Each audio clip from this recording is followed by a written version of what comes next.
This is his brother G World 7_D, man. I want to talk about the issue of what I seen what Sean Payton did to Russell Wilson. That's disgusting, man.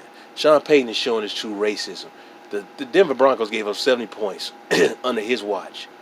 That's not Russell Wilson's fault. Russell Wilson is an elite quarterback, but the way he spoke to him online on the field was disgusting. And he would never have done that to Drew Brees. He would never do something like that to Aaron Rodgers. The treatment of black players, particularly at the quarterback position, scares the hell out of these white boys. The black quarterback has changed the position of the quarterback because you need quarterbacks now that are more athletic, can throw and run. You can't just throw under the center and no movement, you get tackled. Or you just be slaughtered because you had no mobility. You can't just sit there and run because they just stack up the blocks. So you're going to need a quarterback that can run and throw or can move under center like they're going to run and throw the ball on the dime. That's why I see something special with Caleb Williams. But you get a lot of these people trying to trash the brother and talking about Drake May, who's not even the same lead as Caleb Williams. So simply because they want to continue to stereotype black quarterbacks. So when you see races like Sean Payton or Bill O'Brien when he said to Jalen Milroe of Alabama talking about move to another position, and he probably didn't want Deshaun Watson as his quarterback, little racist ass. These bigots, man, coaching in the NFL was a problem. Like, you got white coaches that are cool, like Andy Reid and stuff like that, but most of these coaches, like the Dickas used to coach, are racist as hell. All right? The better quarterbacks now coming out are black because they can do that. Now, Bo Nix, who's a white dude, he plays that style. He'll sort of get knocked a little bit, but he plays that style. He has the speed, some speed and athletic ability. Drake May is overrated, man, and he's being pushed. I guess he's that little white hero, but he's not that good. But these coaches, like I said, when you hear them talk to these black players, these black quarterbacks, they don't know how to talk to them. The league is 70-something, 75, 80% black, and there's not that many coaches, black coaches. C.J. Stroud from Ohio State. A lot of people say Ohio State don't have good quarterbacks in the NFL. When I hear people say that, they don't know what the hell they're talking about because Ohio State in the past was more of a running-based team with Woody Hayes and Earl Bruce as the coach. They've been more pass recently. So the quarterbacks are different. They're more pass-oriented now than they've ever been. So you cannot compare the Ohio State quarterbacks of the past to the ones today because it's a different type of quarterback. All right? And then see C.J. Stroud doing well because he's coached by a brother. All right? Too many of these white coaches who never played the game, all right, if they ever played, they weren't even damn good, want to sit up there and have a player fit their scheme instead of scheming around the talent of the player. That's their ego and arrogance, man. And that's why it's going to continue to have these things that's going to blow up with these black players and these white coaches because these white coaches cannot relate. They want to run things like a military. It's not a damn military, man. This is football. But the arrogance and the ignorance of these people is astounding. But you're going to see more black coaches, black players. The NFL will be nothing without the black athlete. The game blew up in the 60s, all right? Football period blew up and it was big then, but NFL blew up in the 60s. College football even got more notoriety in the 60s with the games moving to ABC. When ABC started carrying the games on a weekly basis in 66, And where I was going to go? Oh, yeah. And then, but in NFL was in the 60s where the AFL and NFL was competing. And it was the speed of the black athlete that changed the game. The deep ball, the fast runners. You had Gale Sayers, you had Jim Brown going from the 50s to carry the 60s. Cookie Gilchrist of the AFL, Buffalo Bills, and he played in the CFL. You also had freaking John Mackey, one of the greatest tight ends that ever played the game. So you had a lot of Floyd Little, a lot of those guys with speed started coming in the game. The game became, a speed game. And that favors a lot of black athletes. And then when the black athletes do their speed and get flashy or dress flashy, they get talked about like Cam Newton. But when Christian McCaffrey does it or Joe Burrow does it, he's Joe Cool. You see the double standard. And all they doing is imitating black players. All right. So the black athlete has made the NFL.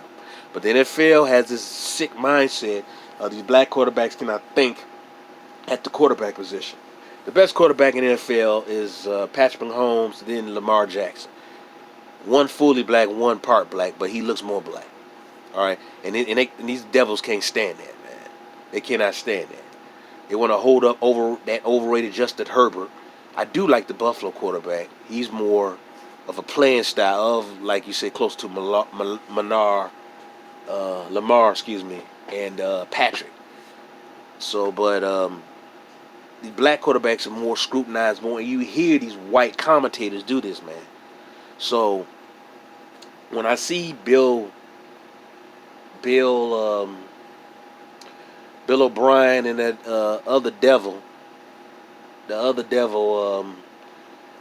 Sean Payton, it's disgusting. But what do you expect? And the NFL is going to continue to have problems, like with the national anthem. What the hell are you going to stand up for that for, man? The America the Beautiful is a better song.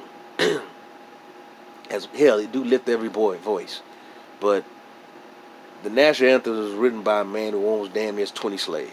I mean, come on, man. The guy wanted to send so-called black people back to Africa, and we're not from Africa. What the hell are you singing that for? That song should be banned and thrown out, man.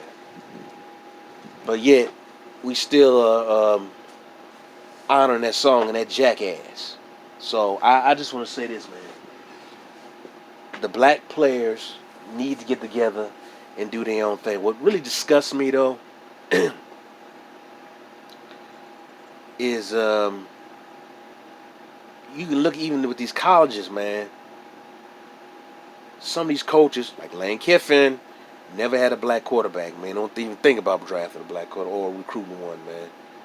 And I don't think some of these white coaches want a black player. They want, like I said, they want to fit the player in their so-called scheme instead of having the player play to their capabilities or their ability.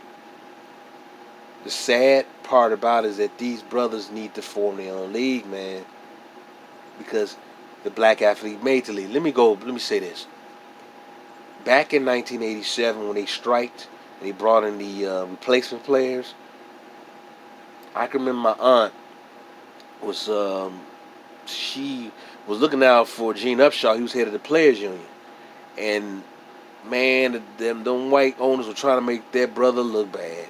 And my aunt was like saying, "Hey, she was just saying, man, I don't really want them to make that black man look bad because they sitting there trying to make him look bad, because I remember her saying that too, because I was a shorty, because she knew I watched football along with my father, and she didn't really watch the game like that, but she followed that whole strike thing, and that really got to her because she noticed how they was treating Gene Upshaw at the time, how those racist white owners, man, in the NFL, how they was trying to belittle him.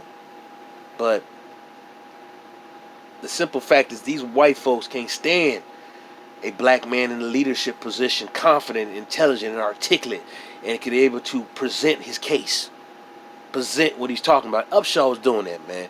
But these bastards from the NFL, they end up, I think it was 3 or 4 games that those replacement players played, and Washington had one of the better replacement teams along with San Diego Chargers at the time, and Washington ended up winning the Super Bowl with Doug Williams that year.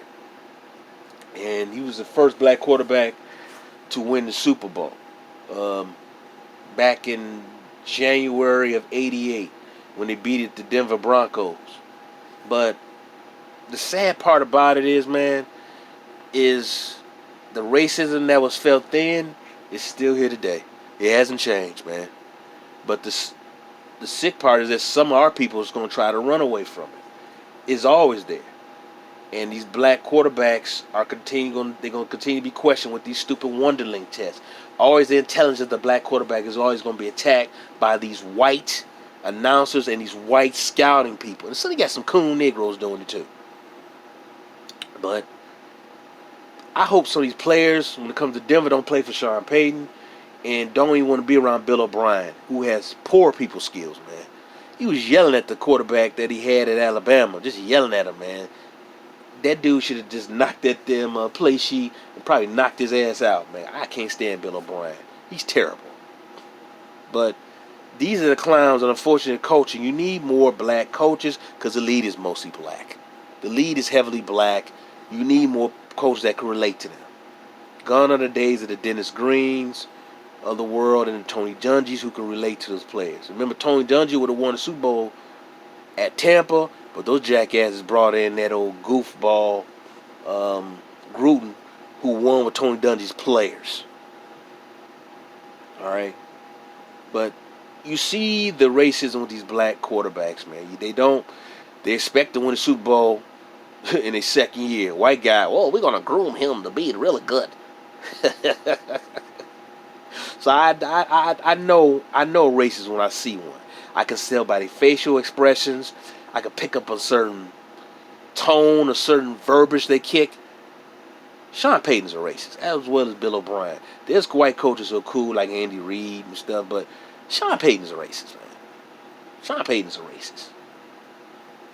All right? He's a disgusting racist. Shanahan was a racist. And I kind of look at his son as damn near not that different. I know John Lynch is, who used to be with Tampa Bay, who I believe the GM for the 49ers. I see it right through that clown. Because I thought he was a little bit disrespectful to Tony Dungy when he was let go, man. When all the black players said, when they won the Super Bowl, we want to thank Tony Dungy because he helped us get it. He was our coach. And John Lynch sort of made a slight diss to him. You know, well, I see Gruden as my coach. Man, I never forget that, man. I never forget that. So I could pick up in these racists, dude. And there's plenty of them. You know, that clown who's played for the Broncos was a racist, man. When he beat up on J.J. Stokes, but he wouldn't try that with Shannon Sharp. You know, Shannon would beat his ass. Bill Romanowski, I think his name. Shannon would have whooped his ass. You know, so I think Shannon said he tried to try him, and then he backed off because he knew Shannon would beat his ass. See, them guys know who to pick on. Like I said, Peyton is an asshole. He can't coach. Gave up 70. Well, the team gave up 70 points under his watch. I never knew an NFL team in modern times, even college football, even the better teams, giving up those damn 70 points. That guy should have been fired on that day, man. He doesn't want a black quarterback. He wants a white one. And it's obvious, dude. And so the way he treated Russell Wilson was totally disrespectful, man. That guy's a clown. And you get these stupid YouTube pages like Black and White Sports who will try to downplay racism. And they got a Sambo on their channel. That's where the black athlete can play it again. And then you got Outkick with that idiot Clay Travis, man. He's a bozo. You know, saying stupid stuff on TV all the time. And this program not really about sports. It's about 70% politics. You know, with his racist ass. Dumb ass. Doesn't know what the hell he talking about. Brag about how he went to Vanderbilt. That's another jackass. I guess they brag about their school, but they still stupid. Whatever, man. I'm just sitting there to tell you this, man. I notice a racist. I can tell these racists when like I said, when they start speaking, I can look at their facial expressions. I can see these racist bastards. So I'm watching your ass. So brothers and sisters, man, right now I'm actually looking at some Ole Miss and Penn State. And I noticed that the brother at Penn State has never recruited a black quarterback. I don't expect Lane Kiffin to do it. Monty Kiffin didn't do it. So when he was at NC State, so I don't expect Lane Kiffin to do it. That's why Ole Miss is going to be mediocre always. But they need to start. A lot of these black quarterbacks give you another dimension. Yes, we can think. But see, that's the thing. These white people say that because they're afraid the brother's going to take up the position and basically phase their asses out the game. Afraid to see the black quarterback excel. It's afraid of the black male. That's why you get these stupid movies like The Color Purple that tries to divide the black man and black woman, but it continues to try to basically emasculate the black male with movies like The Color Purple. So the black male, the dog, and this and that. And during this modern age and time, that movie should never have been made. It was trash in 85, it's trash today. But yet, you know, if you were to make a movie about various different other ethnic groups, dogging them out like The Color Purple do about black men, that people will start hollering, yelling about that. Oh, that wouldn't even make the doggone film room. But yet that trash gets made. Now come on, man. I don't support that bull. Peace of love. G World out and over.